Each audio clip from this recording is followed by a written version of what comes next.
پخوانی ولسمشر حامد کرزي یو ځل بیا د نجونو پر مخ د ښوونځیو او پوهنتونونو پر پرانیستلو ټینګار کړی. سلام، وخت مو پخیر. پام وکړئ د نن ورځې تازه خبر ته. د افغانستان پخوانی ولسمشر حامد کرزي په کابل کې د جاپان له سفیر سره په کتنه کې یو ځل بیا د نجونو پر مخ د ښوونځیو او پوهنتونونو پر پرانیستلو ټینګار کړی دی. دوی یکشنبه د اوري پر 19مه په کابل کې لیدلي دي. د کرزي په ایکس پاڼه کې لیکل شوي چې دواړو لوریو د افغانستان او سیمې د حالاتو په اړه خبرې اترې کړې دي.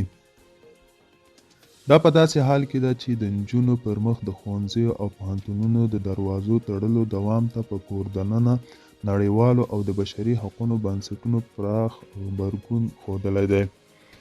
د طالبانو د رسمیت پیژندنې لپاره د ډیرو هیوادونو اصلي شرطونه د نجونو پر وړاندې د ښوونځیو او د پوهنتونونو دروازو پرانیستل او د ښځو پر کار او فعالیتونو د محدودیتونو لرې کول ښودل شوي دي، خو طالبان دا غوښتنې له پامه غورځولې دي. ملګرو، دا و د نن ورځې چمتو کلی خبر. تر بیا هم په الله